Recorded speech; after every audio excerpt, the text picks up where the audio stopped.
silence of the jungle deceives. Beneath that seemingly peaceful green canopy, chimpanzee patrols advance in formation. Gorillas watch their borders with calculating eyes.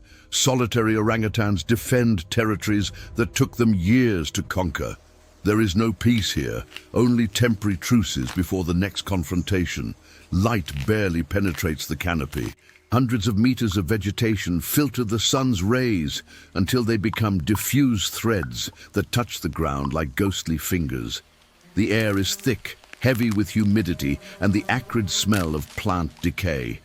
Every sound reverberates between the trunks. Every movement is recorded by eyes watching from the shadows. Silence. The tropical forests of Africa and Asia harbor the most intelligent warriors in the animal kingdom. Primates, whose brains evolved not just to find food or avoid predators, but for something far more complex, to conspire, to form alliances, to betray. Here, intelligence is the deadliest weapon. Territory is everything. It's not just about fruit trees or water sources. It's about power, lineage, genetic survival.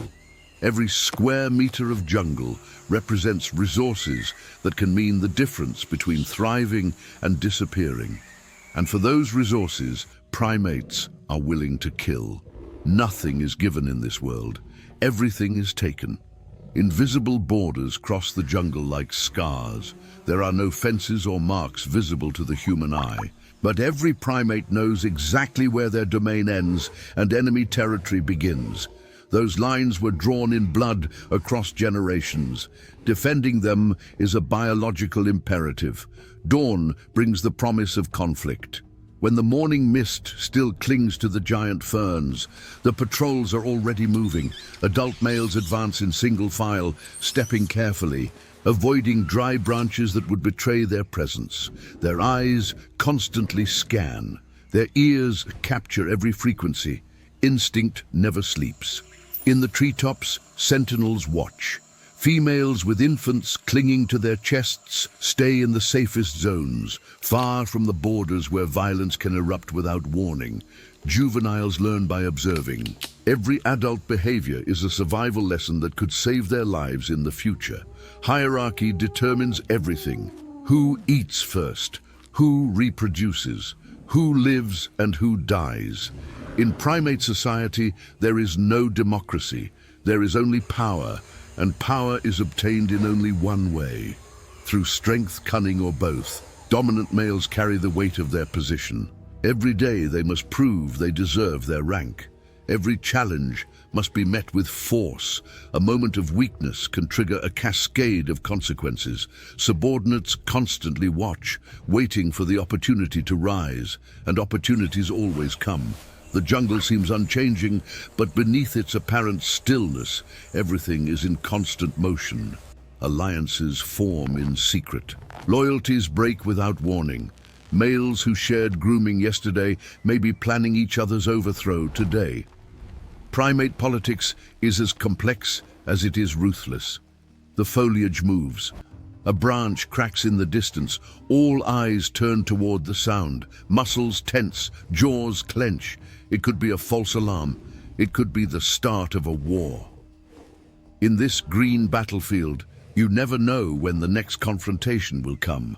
You only know it will come. It always comes. In the misty mountains of Central Africa, where vegetation is so dense the sky disappears, lives the most imposing primate on the planet, the mountain gorilla, a colossus whose mere presence makes the forest floor tremble.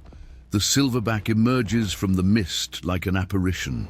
His silver back gleams with the morning dew, 200 kilograms of pure muscle covered in black fur that absorbs the forest shadows. His eyes, a deep brown, scan the perimeter with an intensity that paralyzes. He is the patriarch, the protector, the tyrant. His family group follows in absolute silence. Adult females with infants clinging to their chests. Juveniles keeping a respectful distance. Young blackback males who will someday dream of challenging him, but who today lower their gaze when he watches them. Every movement of the silverback is a declaration of power. Guerrilla social structure allows no ambiguity. There is one absolute leader, and everyone else is a subject. The silverback decides when the group moves, decides where they will rest, decides who has the right to reproduce. His word is law, and the law is enforced with strength capable of bending branches as thick as a human arm. But absolute power comes with absolute responsibility. Predators lurk in these mountains, leopards watching from branches, waiting for the moment to attack a careless infant. Poachers whose wire snares can maim or kill. And the most dangerous enemy of all, other silverbacks. A solitary male prowls at the territory's edge, his silhouette barely distinguishable among the tree ferns. He has spent years waiting for this moment, years feeding alone, strengthening his body, watching the patriarch from a distance, looking for signs of weakness. The challenge is inevitable. The two males meet in a clearing where mist swirls as a silent witness. The resident silverback rises on his hind legs. He beats his chest with open palms, producing a sound that reverberates through the mountains. It is a warning, a declaration, a promise of violence. The challenger responds with his own display. His lips retract, revealing canines capable of tearing flesh like paper. Guttural growls emerge from his throat. The air itself seems to tense. Neither backs down. The clash is brutal. 200 kilograms against 200 kilograms in a collision that shakes the earth. Arms interlock. Jaws seek the opponent's neck. Each gorilla tries to bring the other down, to use his weight to pin him against the ground where he can deliver the decisive blow. The fight lasts seconds that feel eternal. The patriarch, with a decade of experience in confrontations, finds an opening. His arm wraps around the challenger's neck. He squeezes. The solitary male's eyes widen with terror as he feels the air leaving his lungs. He tries to break free, but the pressure is relentless. The challenger yields. His body relaxes in submission. The silverback releases him with a final shove that sends him rolling among the ferns. The defeated male retreats, crawling away without daring to look back. He will live to fight another day. Perhaps. Victory has a price. The patriarch examines his wounds, deep bites on his shoulders, cuts on his arms, blood mixing with the morning dew. Each battle weakens him a little more. Each victory brings him closer to the day when he will be too slow, too old, too vulnerable. The females watch from a distance. They know something the silverback prefers to ignore. Someday, another male will come. And on that day, the patriarch who protects them today could become a corpse abandoned in the cloud forest. The group resumes its march. The silverback leads, as always. But his pace is a little slower than before, his breathing a little heavier. Time forgives no one, not even the kings of the mountain. 1,000 kilometers to the west, in the jungles of Gombe and Mahale, another war is waged with a ferocity that defies all comprehension. Chimpanzees, our closest living relatives and the most lethal, a group of males advances in single file. Their black bodies merge with the shadows of the understory. They make no sound. Their bare feet instinctively find the spaces between dry leaves. Each one knows his position in the formation. Each one knows exactly what to do when they find the enemy. This is a border patrol. A reconnaissance mission that can transform into summary execution in a matter of seconds. The alpha male leads. His bristling fur makes him appear larger than he already is. His lips remain pressed together, hiding canines that have tasted rival blood on more than one occasion. Behind him, 5 adult males maintain formation. They are soldiers in the most literal sense of the word. Absolute silence. Communication is reduced to glances and minimal gestures. A slight head movement indicates direction. A raised hand commands a halt. Years of living together have created a silent language that needs no words. In enemy territory, noise means death. The borders between chimpanzee communities are permanent war zones. Decades of scientific observation have documented the unthinkable. These primates don't just defend their territory, they actively expand it through systematic raids. Through the deliberate murder of neighbors, it is planned genocide. The patrol detects something. The alpha male freezes, his nostrils flare, catching a familiar but threatening scent. Foreign chimpanzee urine marking a nearby tree. The mark is fresh. The enemy is close. Muscles tense like springs about to release. They wait, minutes that stretch like hours. The sound of the jungle envelops the scene. Birds singing, oblivious to the drama unfolding beneath them. Insects buzzing indifferently. And then, the crack of a branch 30 meters away. A solitary chimpanzee appears through the vegetation. A young male from the neighboring community, probably exploring the limits of his own territory. He hasn't detected the intruders. He doesn't know he has just signed his death warrant. The attack is instantaneous and coordinated. 6 bodies emerge from the shadows like a wave of pure violence.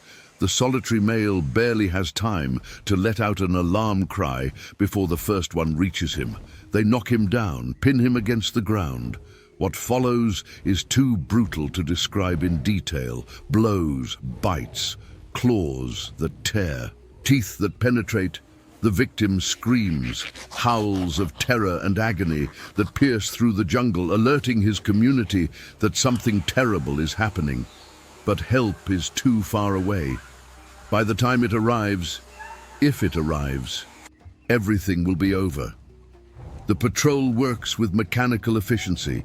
Each member has a role. Some immobilize the limbs, others attack vulnerable areas. The alpha male supervises, ensuring the job is completed. There is no mercy, no hesitation, only the methodical execution of a rival. 5 minutes, that's all it takes. The body lies motionless among the ferns. Dark blood soaks the earth. The patrol retreats as silently as it arrived, leaving behind their victim as a warning, as a statement of intent, as a message to anyone else who dares to cross the invisible borders. The war hasn't ended, it's just another chapter. Back in their territory, the males are welcomed as heroes. The females groom them, removing traces of blood and dirt from their fur. The juveniles watch with fascination, learning lessons they will someday have to apply. The patrol's success strengthens the group's bonds. But in the neighboring community, mourning begins. The murdered male's mother searches for her son for days. Her desperate calls pierce through the jungle without receiving an answer. Eventually, she will find the body, and the cycle of revenge will begin again. This is how it has been for millions of years.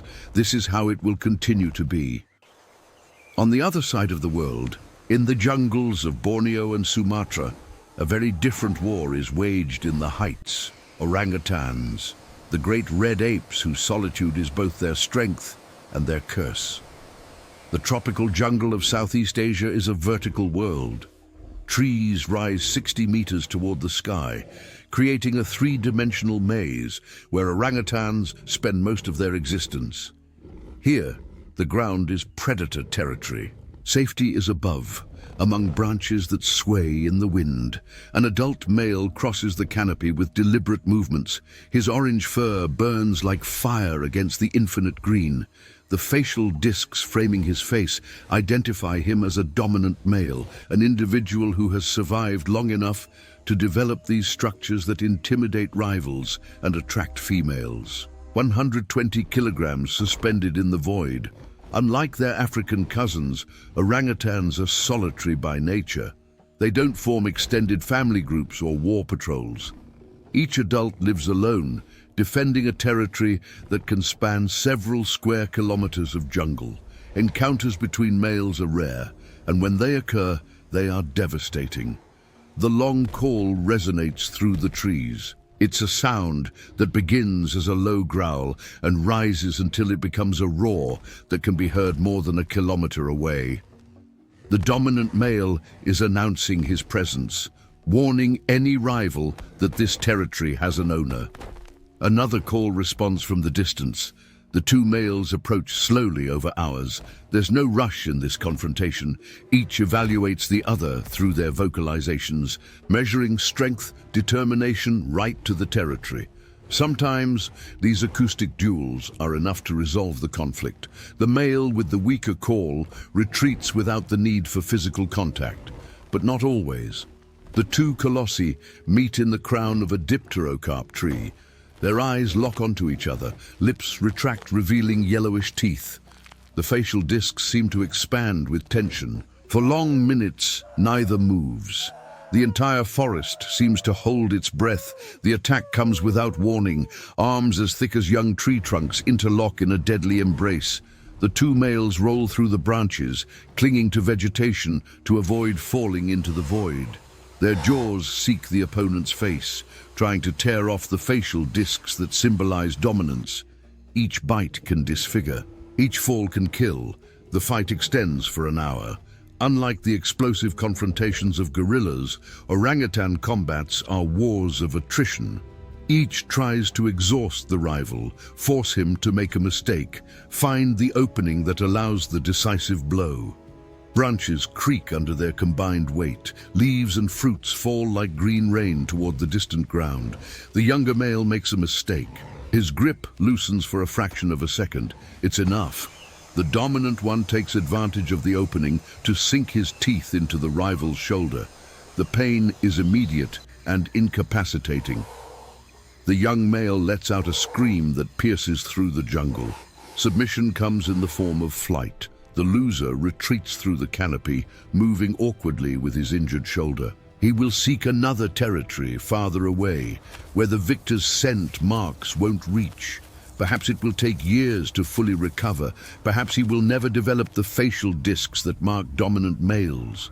He has been defeated, and in the world of orangutans, defeat leaves permanent marks. The victor emits a new, long call.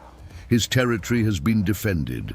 His lineage has a chance to continue, but the battle wounds also affect his body. Scars added to previous scars, a reminder that every victory has a cost. In the solitude of the treetop, the dominant orangutan builds his night nest. Interwoven branches form a platform where he will spend the hours of darkness. Tomorrow, he will patrol his borders again. He will listen again to the echoes of distant rivals. He will wonder again how many more battles he can win before his body betrays him. Solitude is his kingdom, but it is also his prison. Where the jungle surrenders to the savannah, another type of war unfolds in broad daylight. Baboons, primates who abandoned the treetops to conquer the open plains, and in that process, they developed one of the most violent and politically complex societies in the animal kingdom. A troop of more than 100 individuals moves across the African savanna. Dust rises beneath their feet like a cloud announcing their arrival. Adult males flank the column, their fangs exposed in a permanent warning to any predator considering an attack. Females with infants occupy the safe center. Juveniles scamper between the adults' legs, learning the rules of a world where hierarchy is everything. The alpha male marches at the front. His grayish mane and upright bearing distinguish him from the rest. Scars cross his muzzle like medals from past battles. Each one tells a story of violence, of overcome challenges, of defeated rivals. He has maintained his position for 3 years. In the world of baboons, that's an eternity. But his reign is being challenged. 3 subordinate males exchange furtive glances as the troop advances. They have formed a coalition in secret, united by a common goal: to overthrow the tyrant. Individually, none could defeat the alpha. Together, they have a chance. Baboon politics doesn't differ much from human politics. The chosen moment is dusk. When the troop stops to rest near a rocky outcrop, the conspirators execute their plan. The first one distracts the alpha with a seemingly minor provocation. A growl, a gaze held too long.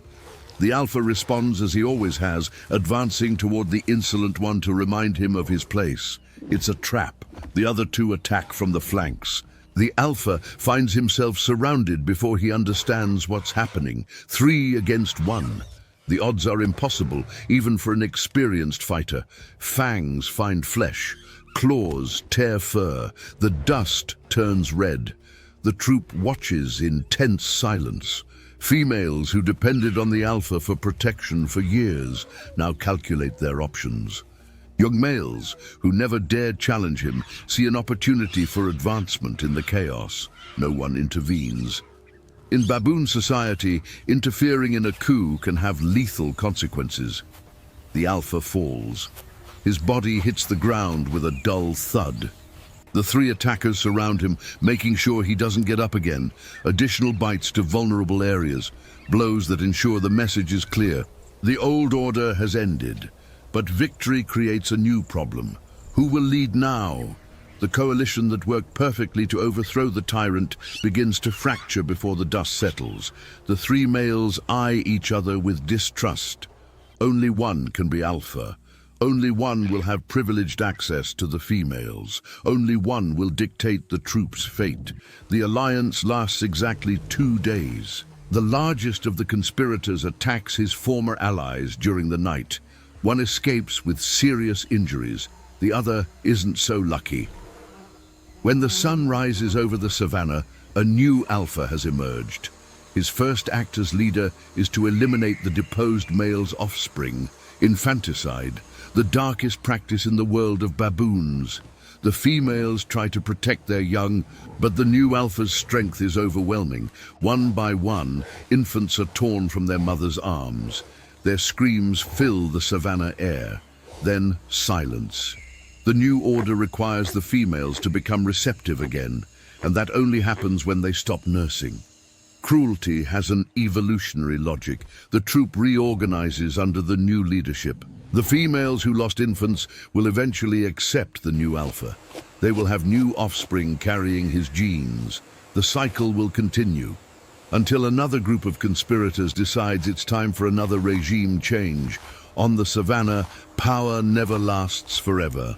It only lasts until someone stronger, more cunning, or better connected decides to take it. War among primates isn't waged solely with fangs and claws. Another battlefield exists, invisible but equally decisive, the terrain of politics, manipulation, and intrigue.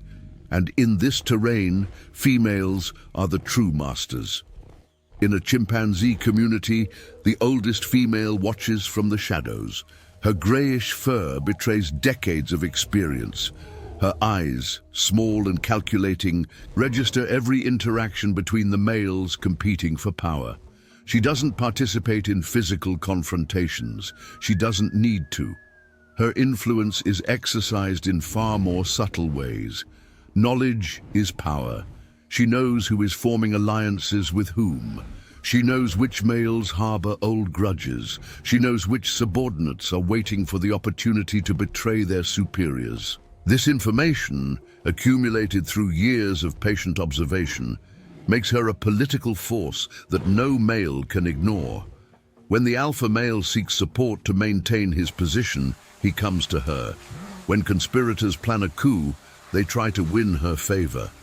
Because females don't just observe, females vote with their bodies, choosing who they will mate with, determining which lineages will continue and which will go extinct. Grooming is the language of power. Fingers running through another individual's fur don't just remove parasites. They build alliances, reinforce bonds, transmit messages. A female grooming the beta male in the alpha's presence is sending a signal, a declaration of preferences that can destabilize the entire social structure of the group. Nothing is accidental in these interactions. In guerrilla groups, females play a different but equally crucial role. They are the ones who decide if a silverback is worth following. When a dominant male ages, when his victories become less convincing, the females begin looking for alternatives. Their gazes drift toward the solitary males prowling at the borders. A silverback without females is nothing. Female desertion can destroy a patriarch more efficiently than any rival. One by one, Females abandon the weakened male, taking their offspring toward a new protector. The former leader is left alone, wandering through the cloud mountains until hunger, predators, or simply despair ends him. Females also protect their offspring through manipulation. A chimpanzee mother whose son is being threatened by a new alpha male has limited but effective options. She can form alliances with other males who oppose the leader. She can offer sexual favors in exchange for protection. She can even simulate receptivity to confuse the infanticidal male about her offspring's paternity. Survival requires cunning when strength isn't an option. Among orangutans, females perhaps exercise the greatest control over their reproductive destiny. Males with facial discs, the territorial dominants, aren't always their preferred choice. Sometimes, females actively seek younger males without discs whose diverse genetics might benefit their offspring. The dominant male can control the territory, but he cannot control desire. In all great ape species, a common pattern emerges. Males compete openly for power, displaying their strength in dramatic confrontations, but females exercise a more subtle and often more lasting influence. Their decisions determine which genes pass to the next generation. Their alliances can elevate or destroy the most powerful males. The visible war conceals another invisible war. And in that shadow war, females have developed strategies that rival any military tactic. Social espionage, shifting alliances, emotional manipulation, strategic use of sex as currency. Protection of offspring through calculated deceptions. The patriarchy of primates is more fragile than it appears. Beneath the surface of male dominance exists a network of female power that determines the true course of events. Males may win battles, but females, with patience and cunning, win the evolutionary war that truly matters. The war for the future of the species. The cycle has no beginning or end. Only moments of violence connected by intervals of tension. In the jungles of Africa and Asia, in the savannas where the horizon is lost in the heat's haze, the war among primates continues as it has continued for millions of years. The chimpanzees of Gombe continue organizing their nighttime patrols. Generation after generation, young males learn the art of ambush, silent execution, terror as a tool of territorial expansion. Borders move with the slowness of geological eras, but they move, and every meter gained is marked with blood. The silverbacks of the Virunga Mountains continue their duels in the mist. Patriarchs who were once invincible now face challenges they once carried on their backs. Power changes hands with the regularity of seasons. What remains constant is the violence of the transfer. The orangutans of Borneo maintain their solitary territories, their long calls crossing increasingly fragmented jungles. Every dominant male knows his kingdom has an expiration date, that someday another male with more prominent facial discs and stronger arms will come to claim what is now his. The baboons of the savannah execute their coups with the regularity of lunar cycles. Coalitions form, triumph, and destroy themselves in an endless spiral of betrayal and counter-betrayal. Today's alphas are tomorrow's corpses. Nothing changes, everything changes, constantly. The intelligence that makes us human has deep roots in these conflicts. The ability to form alliances, the skill to plan long-term, the instinct to eliminate competition, the tendency to manipulate and deceive. All of this existed millions of years before the first human walked upright. To observe primates is to observe our own distorted reflection. The wars we wage, the politics we practice, the betrayals we execute, all have an echo in these jungles. We're not so different from the chimpanzees who patrol their borders looking for victims. We are not so distinct from the gorillas who defend their harem with absolute violence. Civilization is a thin veneer over instincts we share with our closest cousins. The jungle doesn't judge, it only observes and records. Every dawn brings new conflicts. Every dusk leaves corpses that will feed the scavengers. Between one and the other, the struggle for power continues without pause, without quarter, without end. Today's winners will be tomorrow's losers. Today's victims will be avenged by children not yet born.